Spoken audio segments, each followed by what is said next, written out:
In the Democratic Republic of the Congo, DRC, approximately 5 million school-age children and youth still do not receive a basic education.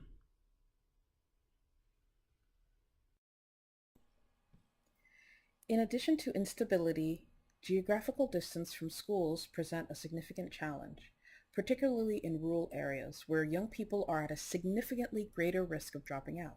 For example, 33% of the out-of-school youth are from rural areas in comparison to 20% from urban areas. Although recent government efforts have led to the construction of more schools throughout the country, significant disparities in education infrastructure remain between urban and rural areas and across provinces.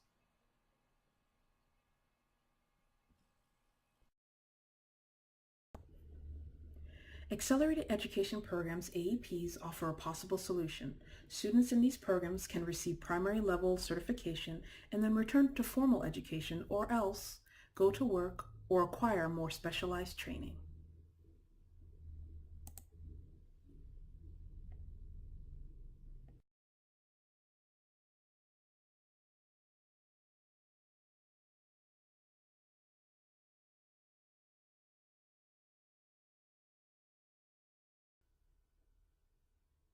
Unfortunately, AEPs reach only a fraction of the out-of-school population.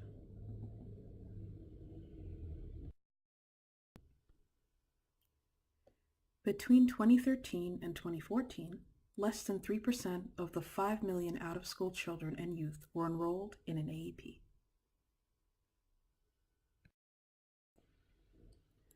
According to a study published in December 2016 by ECCN, approximately 5 million school-age children and youth in the DRC do not receive a basic education. While some progress has been made at increasing funding and education opportunities, the number of children and youth who never get to go to primary school or who drop out before graduation is still very high.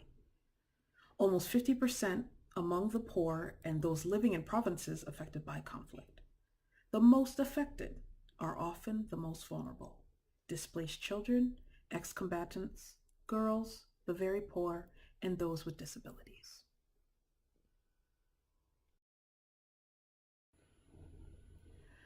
Children who have not started school by the age of 8 or who drop out of primary school for more than a year, usually because their family relocates or they are unable to pay fees, are unable to return to school.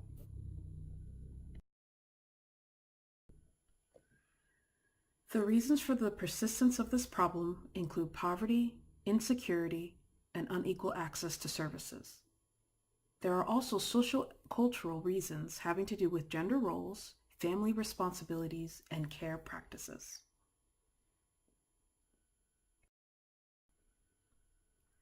Children and youth value education. They recognize the importance of the basic skills as well as less tangible social benefits, such as self-respect and social worth, the ability to express oneself and be independent. One girl told researchers that education can help us to know and speak like good, complete people.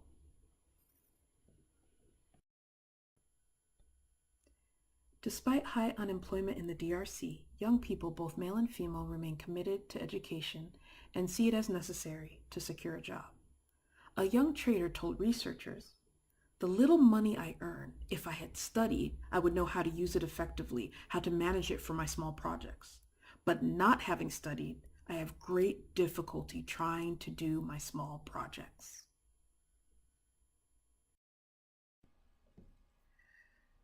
The government of the DRC has continued to experience a weakened state capacity, leaving infrastructure for schooling at a bare minimum. Within this context, only 7% of all primary schools in the DRC are government-run. Almost 75% are managed by religious networks, the majority of them Catholic. Another 11% are non-sectarian private schools. The government supports free primary education as a policy objective, but it remains more an aspiration than a reality.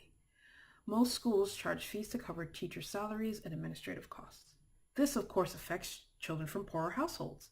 Only half of the families earning less than $50 per month send their children to schools. The problem of out-of-school children and youth is greatest in the province of North Kivu. A 2012 survey by the DRC showed that about 44% of children aged 5 to 17 years were out of school.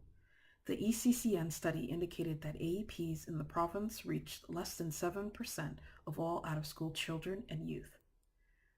These AEPs are severely underfunded.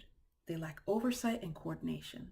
Yet the ECCN also found that youth are eager to participate in these programs, so long as the learning center is not too distant and it provides trained teachers and appropriate learning materials without charging high fees.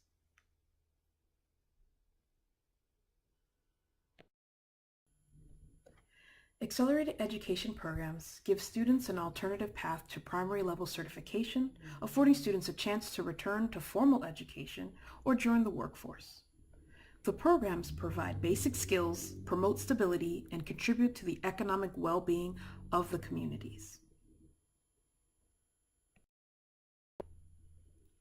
Youths understand how AEPs can help. One young woman said, "We really like AEPs because we lost many years, and today we can catch ourselves up. This helps us to study in 1 year. It helps us to study without problems. It helps those of us who are poor and brings us up to secondary level."